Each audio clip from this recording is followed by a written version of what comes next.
We call him the messenger of the gods, yet he began his life as a master thief. We see him as a prankster, yet he was the only god with the power to walk between the worlds of the living and the dead. I'm Nikos, speaking to you from Greece, and today we follow young Hermes to discover how a cunning newborn crossed his borders and simply bargained his way into Olympus.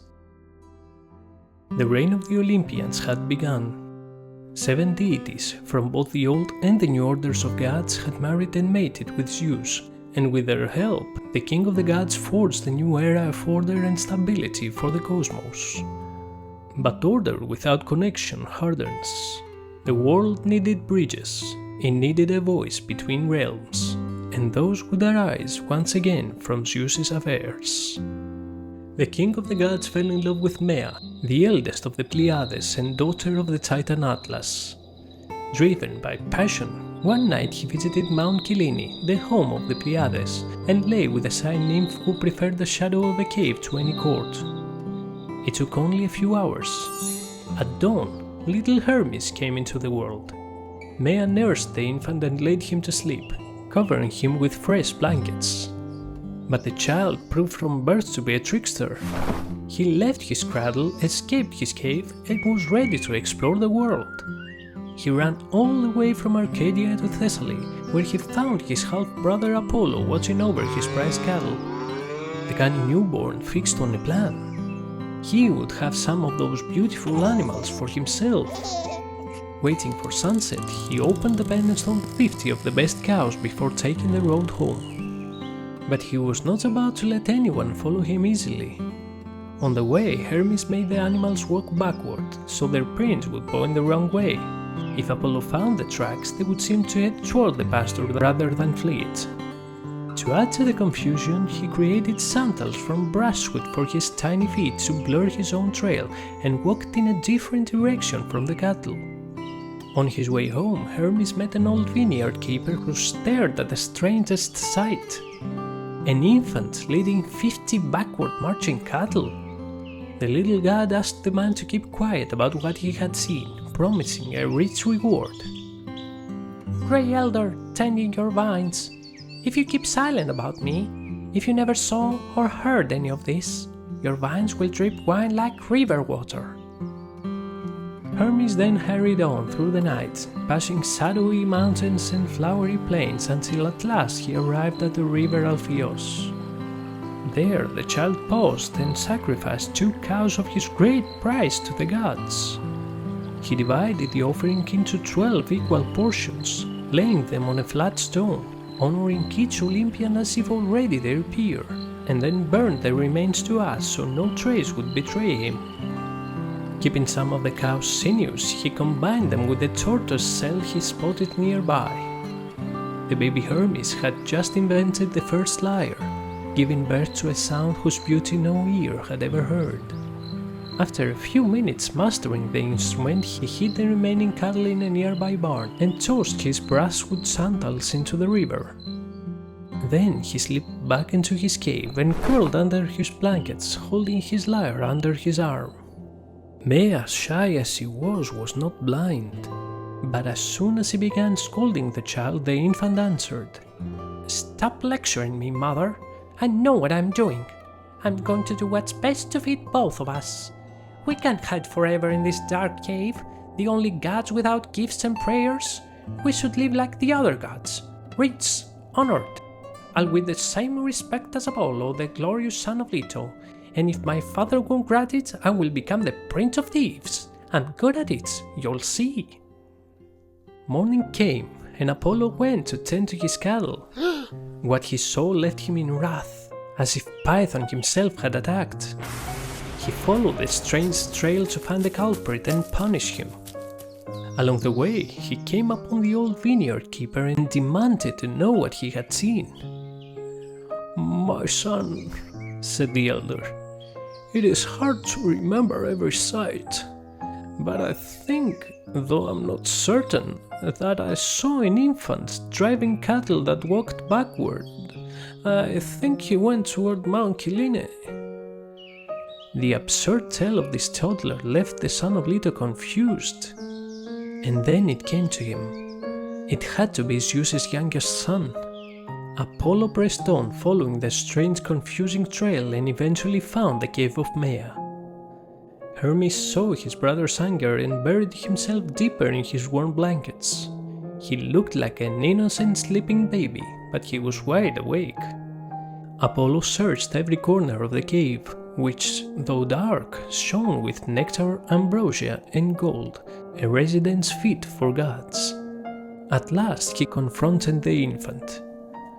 "Child, make haste and tell me of my cows, for if you do not I will cast you to Tartarus. There you will wander forever in darkness, and neither your mother nor your father shall free you."